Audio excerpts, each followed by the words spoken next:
My name is Claire, and for almost a year, I let a married man convince me I was the best part of his life. This is the story of how I found out, why I stayed anyway, and what it finally took for me to leave. I live in Willow Creek, a small coastal town about 2 hours outside Boston, the kind of place where everyone knows your name, where the streets are quiet and the bookstores are old, and the ocean is always somewhere in the background, even when you're not looking for it. Some people dream of escaping towns like this. For me, it always felt like the safest place in the world. I was 31 that fall, working at a small bakery near the harbor, the kind of job where you wake up before sunrise, tie your hair into a messy bun, and walk to work while the streets are still empty and dark. My life was simple, maybe too simple. I'd been heartbroken before, badly. A relationship that lasted almost 4 years ended when I found out he'd been cheating on me for months, and after that, something in me just closed. I stopped believing love worked the way it's supposed to. I stopped expecting anyone to actually stay. So I built a small, quiet life instead. Work, home, movies alone, books on the beach on weekends. My friends kept telling me I needed to start dating again. Honestly, I didn't care anymore. I was tired of being disappointed by people.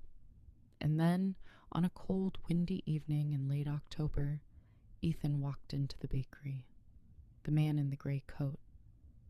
The bakery was nearly empty that night.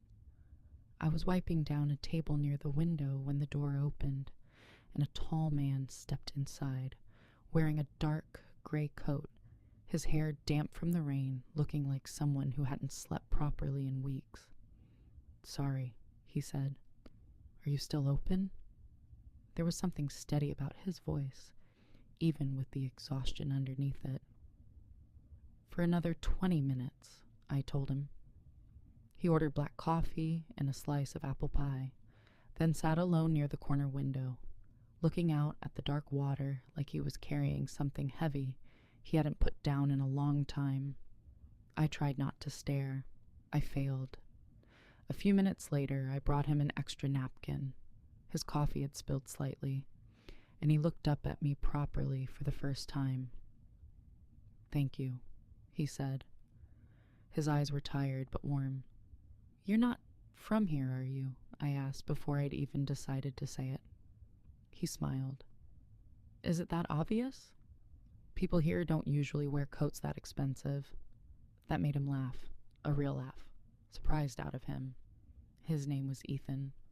He worked for a construction company in Boston and had come to Willow Creek for a few weeks to supervise a hotel renovation near the harbor. We only talked for a few minutes that first night, but it felt easy in a way conversations with strangers almost never do. Before he left, he told me it was the best coffee he'd had in months. "It's definitely not," I said. He smiled at that and walked out into the rain. And for some reason, after the door closed behind him, the bakery felt emptier than it had all night. The 2 weeks that changed everything, he came back the next evening, and the one after that. Within 2 weeks, Ethan had quietly become part of my routine. Some nights we talked for 10 minutes while I cleaned trays. Some nights for an hour after closing. The lights low, the town outside gone dark and silent. He asked about the town, and I told him which beach was the quietest, which bookstore had the best old novels, where locals actually went for seafood instead of the tourist spots. "You really love this place," he said one night. "I guess I do." "I wish I had that," he said quietly. Something about that sentence stayed with me far longer than it should have. One rainy night, I joked that he probably only kept coming back because he had nothing better to do. He looked at me, serious all at once. "That's not true." "Then why do you keep coming here?" "Because you make this town feel less lonely." I felt my pulse jump.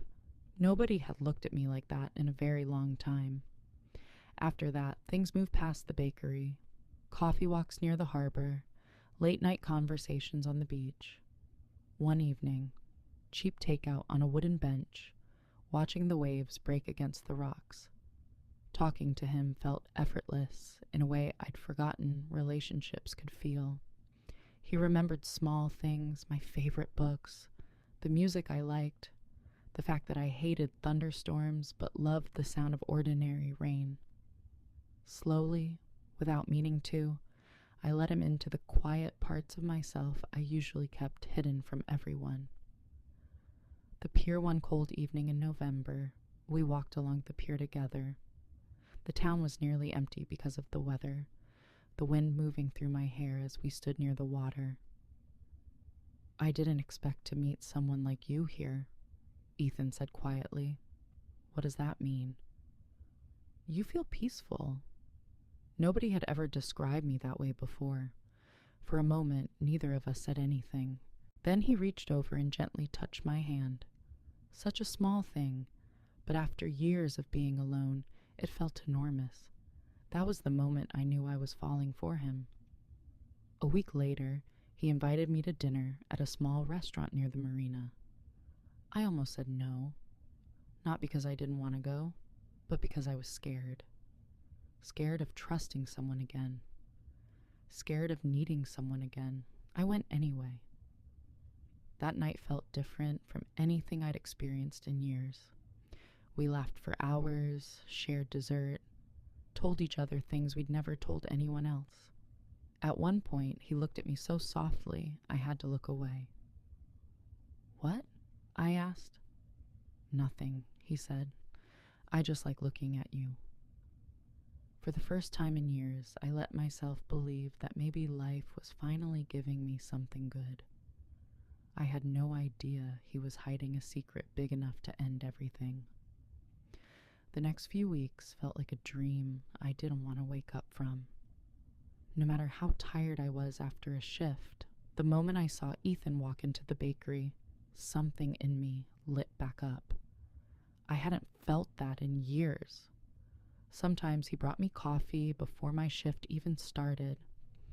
Other times he waited outside after closing so we could walk together through the quiet, emptying streets of Willow Creek. Winter was closing in, the town getting colder and quieter, but somehow I didn't feel lonely anymore. Not when he was there. One Friday, he told me he'd rented a small cabin near the cliffs outside town. "A quiet place, away from work," he said. "You should come see it." I hesitated, but deep down, I already knew I'd say yes. The cabin. The cabin was beautiful. Warm light, wooden walls, a fireplace by the window, the sound of the ocean somewhere in the dark beyond the glass. We tried to cook dinner together and mostly failed. I burned the vegetables while he laughed at me for being distracted.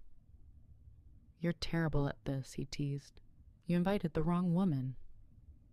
"No," he said softly. "I think I invited the right one."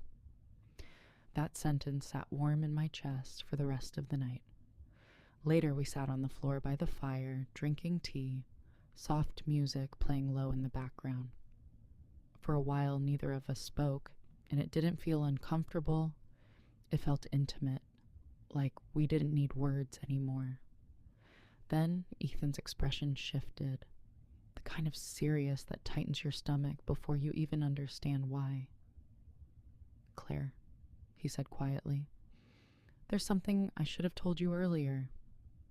I felt the warmth drain out of the room before he even finished the sentence. "What is it?" He looked down at his hands. "I'm married." The room went completely silent. For a second, I genuinely thought I'd misheard him. "What?" "I'm married," he repeated, "and I have a daughter." I felt like the air had left the room entirely. I stood up, my chest tight, my hands suddenly cold. "How long were you planning to hide that from me?" "I wasn't trying to hurt you." "That's not an answer." He rubbed his face, tired. "My marriage has been broken for years, Claire. We barely speak anymore.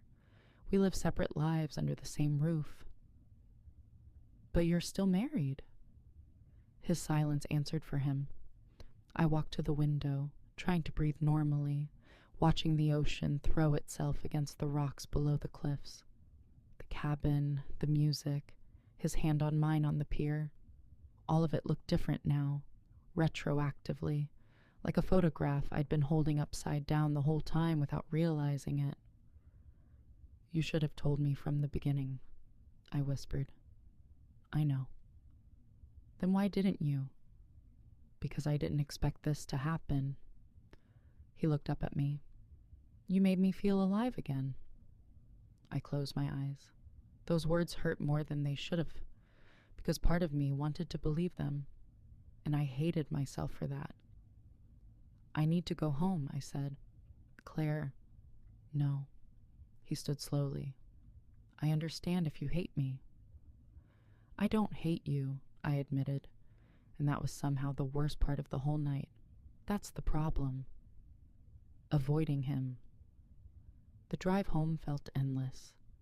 I replayed every conversation from the past weeks, looking for the signs I must have missed. The late-night calls that ended too quickly. The hours he disappeared with no explanation. How little he ever actually said about his life outside our conversations. I'd ignored every one of them because I wanted what I felt to be real. Maybe it was real. That's what made it worse. For days afterward, I tried to avoid him completely, staying later at work, leaving my phone in another room, letting his name flash on the screen unanswered. It didn't help. Everything still reminded me of him. The harbor, the coffee shop near the marina, even the jazz station the bakery radio played on Sunday mornings. One evening, walking alone on the beach trying to clear my head, I saw him standing near the water, hands in his coat pockets, like he'd been waiting. I know you probably don't want to see me, he said as he got closer. Then why are you here? Because not seeing you feels worse. That answer landed harder than it should have. You lied to me, I said. I know. You let me fall for you. I fell for you too. He sounded honest. Somehow that only made it more painful. Does your wife know about me? I asked. No. Do you love her? He didn't answer right away, and that silence frightened me more than any answer could have. It's complicated, he finally said. I laughed, bitter. It always is. We stood there while the waves broke behind us. Then he said quietly, I never wanted to hurt you, Claire. But you did. I know. I felt tears building and refused to let them fall. I should walk away from you. Yes, he whispered, but I don't want to. Something shifted in his face when I said that, like hope, like permission. And that was my mistake, because somewhere underneath the hurt, I still wanted him. Still remembered exactly how safe he made me feel, how seen, how alive. Loneliness has a way of making people excuse truths they'd normally never accept. That night, before he left, he touched my hand again, the same gentle way he had on the pier, except everything about it felt heavier now, more dangerous. I care about you more than you know, he said. I should have walked away right then. Instead, I stayed. And without fully realizing it, I had just agreed to become the other woman.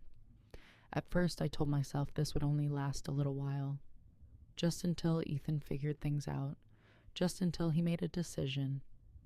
That's what I needed to believe to make staying feel survivable.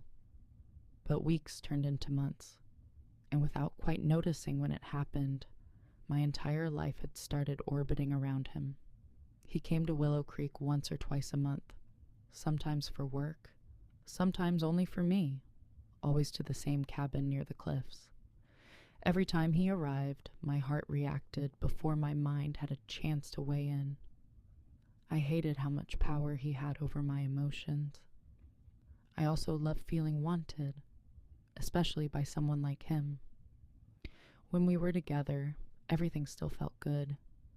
Dinners cooked together, old movies under blankets, slow dancing in the kitchen to whatever played from his phone. Sometimes he held me gently enough that I forgot, for a few hours, that there was an entire other life waiting for him somewhere outside Willow Creek. A wife, a daughter, a home I would never be part of, and every time he left, reality came back like cold water. The cabin felt too quiet, too empty, the things he never left behind. I started noticing things. Ethan never left anything in that cabin. Not a shirt, not a toothbrush, not even a photo. He erased every trace of himself before driving home, like our relationship only existed inside those four walls and nowhere else in the world. One snowy evening, I finally asked him something that had been sitting in my chest for weeks. Have you ever told anyone about me? Your friends, your family, anyone? His silence answered before he did. No. I nodded like it didn't hurt. It did. A lot. Because in his real life, I didn't exist. I was a secret, something he visited for comfort and packed away before going home. That night, after he fell asleep beside me, I lay awake staring at the ceiling, listening to the wind outside, and one thought kept circling back. What if I'm just temporary to him? My friend Lily. My friend Lily was the only person who knew about Ethan. She tried not to judge me at first, but one afternoon, in a small cafe near the bookstore, she finally said what she'd clearly been holding back for months. You don't look happy anymore. I am happy, I lied. No, you're addicted. Her words landed harder than I expected, because she wasn't wrong. I checked my phone constantly. Every notification made my heart jump. When Ethan disappeared for hours without a word, my whole mood shifted with it. I'd stopped going out with friends, stopped reading, stopped painting, stopped being, in any meaningful way, myself. My entire world had quietly shrunk down to one thing: waiting. One evening, he canceled a planned weekend at the last minute. His daughter was sick. He needed to stay home. Of course she came first. Of course she did. But I still sat alone in my apartment that night feeling pathetic because I'd bought groceries, cleaned the apartment, canceled my own plans, all for a visit that was never actually guaranteed. I was building my life around moments he could cancel with a single text, while he already had an entire life somewhere else that didn't need to be canceled for anything. I cried that night for the first time in months. Not because Ethan was cruel. He wasn't, and that was exactly what made it so hard to leave. He cared about me. I knew that much was true. But caring about someone and choosing someone are two very different things, and somewhere in that winter, I started understanding that he might never actually choose me. What about us? A few days later, he showed up unannounced, holding flowers, saying he'd missed me, and part of me melted immediately, hating myself for it even as it happened. Later that night, sitting together on the couch, he asked what was going on in my head. I finally said it. Do you ever think about leaving her? The room went silent. He leaned back. It's complicated, Claire. That phrase again, always complicated. She's the mother of my daughter, he continued. Things aren't simple. I nodded slowly, but something in me cracked, because he was still talking about his wife like someone tied to his future, and I existed only in hidden moments, nowhere else. What about us? I asked. Do you actually see a future with me? He didn't answer right away. That hesitation did more damage than any answer could have. Finally, he held my face gently. I care about you more than you know. That's not the same thing, I said, tears already falling. And quietly, painfully, I told him the truth I'd been avoiding for months. I think I'm losing myself." He looked genuinely hurt hearing it. The worst part was that I knew it was true. I barely recognized the woman waiting for phone calls, waiting for weekends, waiting for promises that never fully arrived. For the first time, I started wondering, what if love isn't supposed to feel this lonely? The question that ended it. Things shifted quietly after that, like a crack spreading slow through glass. Ethan still came back, still held me the same way, still kissed my forehead before leaving, still said he missed me.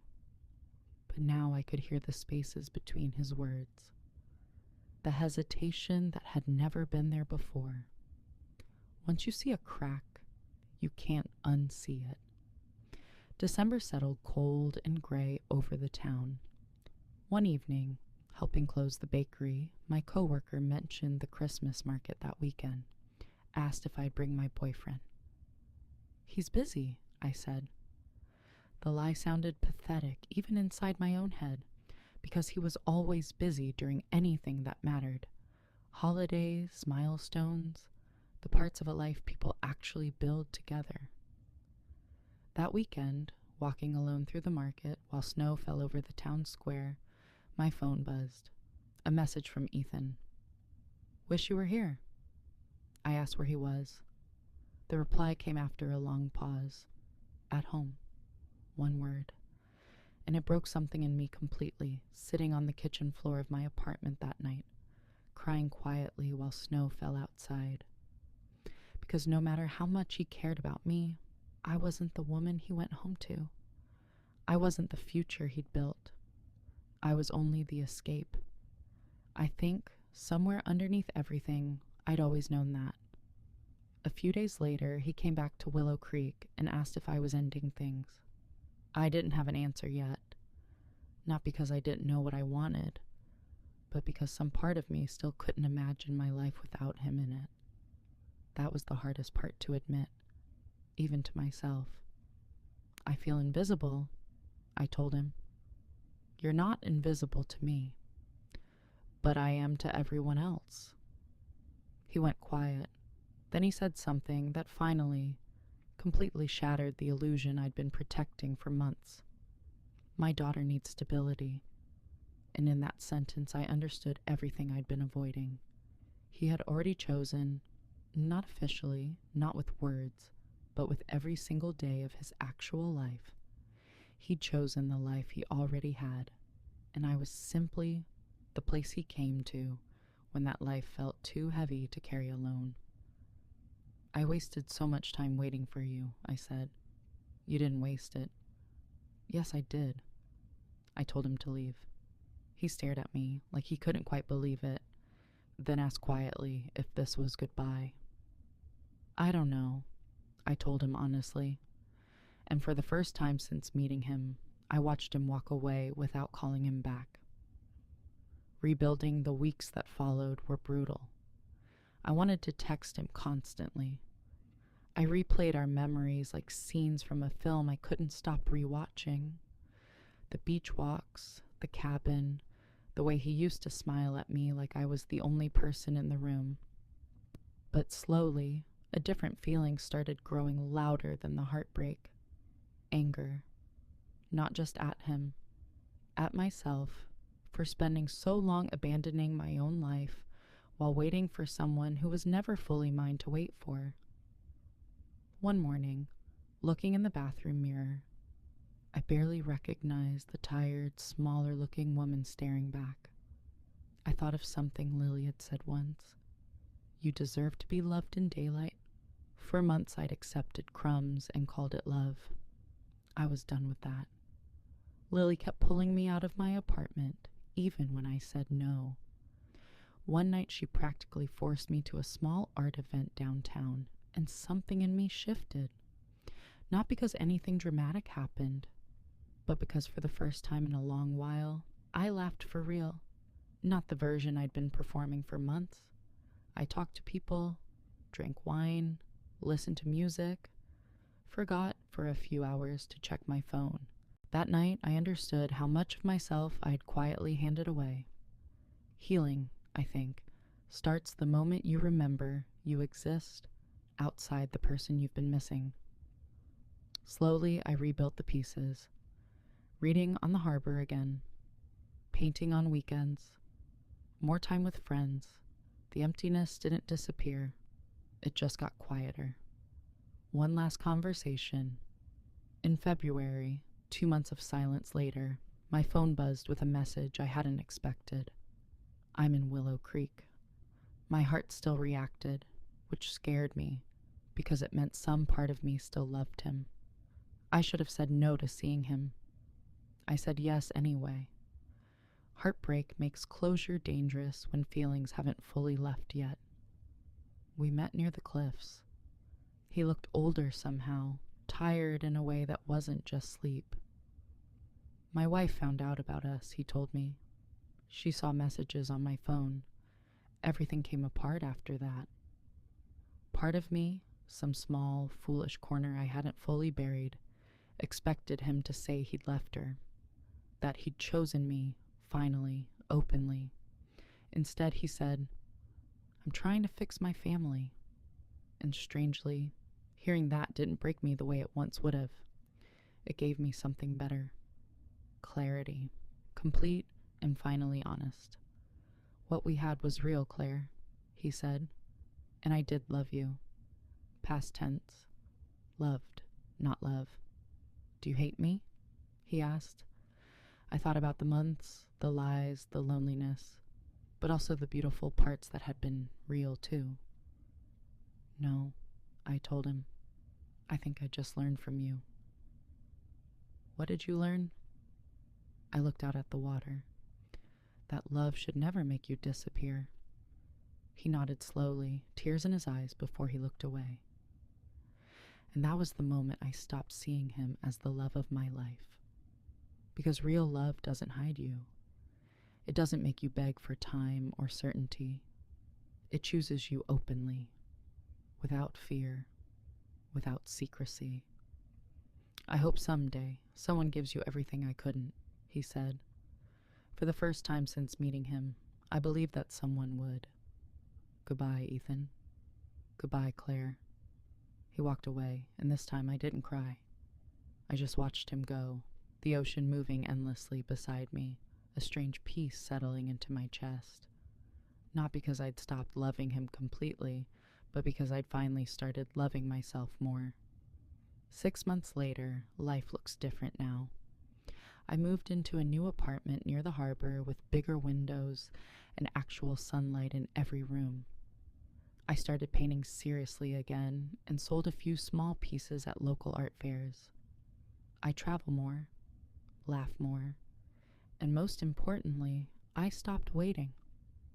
One warm evening this summer, I sat alone on the beach watching the sunset turn the sky orange and gold. The same beach where I once cried over a man who could never fully belong to me. Sitting there alone didn't feel sad this time. It felt peaceful. Because loneliness and peace are not the same thing. And sometimes losing the wrong person is exactly what leads you back to yourself. So if you're listening to this and you're loving someone who keeps you hidden, someone who only ever gives you pieces instead of certainty, please hear this. You deserve a love that arrives in daylight, a love that stays without being asked twice, a love that never once makes you feel like second place. Being alone is far less painful than disappearing inside someone else's unfinished life.